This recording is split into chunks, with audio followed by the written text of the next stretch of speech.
আসসালামু আলাইকুম প্রিয় বন্ধুরা, আজকে চলে আসছি আপনাদের মাঝে আবারও সুন্দর একটি রেসিপি নিয়ে।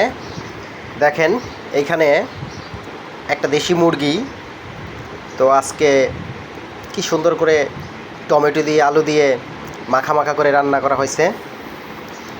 তো এই মজার রেসিপিটি আজকে আপনাদের মাঝে শেয়ার করব, চলুন দেখতে থাকি।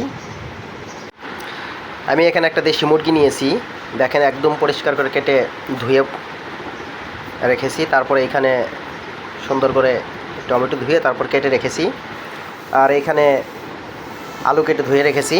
তো এইগুলো দিয়েই মূলত রান্না করব আজকে। আর এখানে সবগুলো মশলা আমি মিক্স করে নিয়েছি, যা যা দিতে হয় মুরগির মাংসের মধ্যে। এই যে দেখেন পেঁয়াজ কেটে রাখা হয়েছে, তারপর এখানে লং, এলাচ, দারচিনি সব কিছু। আর এখানে তো মুরগির মাংসের মধ্যে যা যা দিতে হয় সব মশলা এখানে নিয়েছি।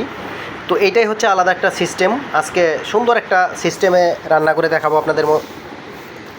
এই যে এখানে আমি কড়াই বসিয়ে নিয়েছি, কড়াইয়ের মধ্যে তেল দিয়ে এই পাশে একটু বসিয়ে রাখবো, তেলটা যাতে একটু গরম হয়। তারপর আমি এখানে যে পেঁয়াজ কুচি করে রেখেছিলাম সেইগুলো দিয়ে দিলাম, 2টা কাঁচামরিচ দিয়ে দিয়েছি।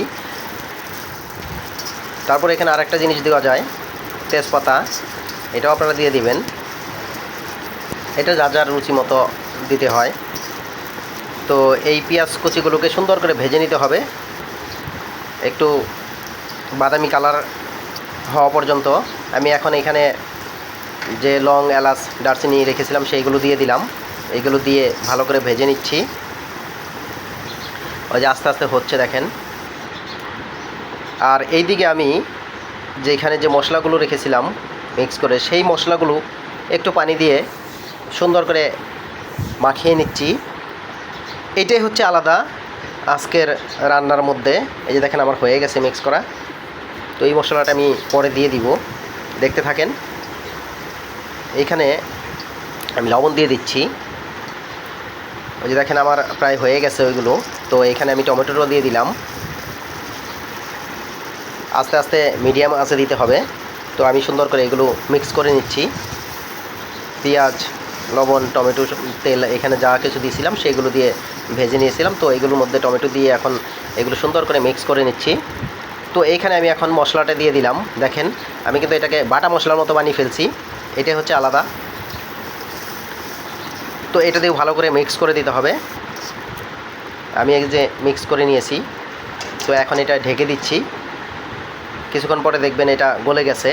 যে পর্যন্ত গলে না যায় সেই পর্যন্ত আস্তে আস্তে আঁচ দিতে হবে। এই যে দেখেন একটু ঢাকনা দিয়ে ঢেকে দিয়েছিলাম, তো এটা হয়ে গেছে। আমি এখন যে মুরগির মাংসগুলো সেই মাংসগুলো দিয়ে দিলাম। তো এখানে এই মাংসগুলো দিয়ে সুন্দর করে নেড়েচেড়ে মিশিয়ে নিতে হবে। আমি সুন্দর করে মিশিয়ে নিলাম। এখন এটাকে কষানোর জন্য ঢেকে দিতে হবে। তো আমি ঢেকে দিলাম, এটা মিডিয়াম আঁচে দিতে হবে।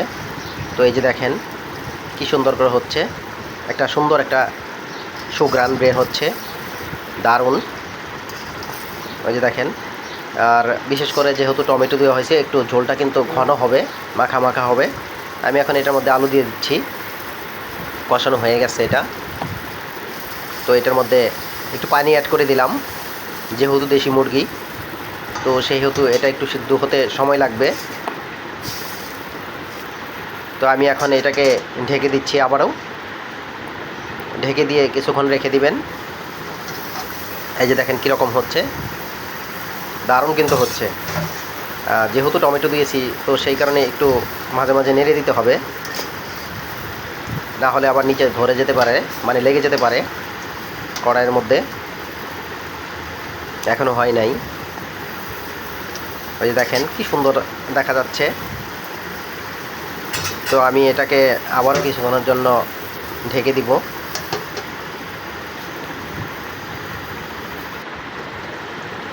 ওই যে দেখেন আমার এটা কিন্তু হয়ে গেছে, মুরগির মাংস রান্না করাটা হয়ে গেছে প্রায়। ঝোলগুলো কিন্তু শুকিয়ে গেছে,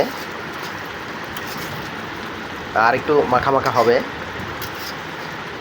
এটাই হচ্ছে টমেটো দিয়ে মুরগির মাংস রান্না করা।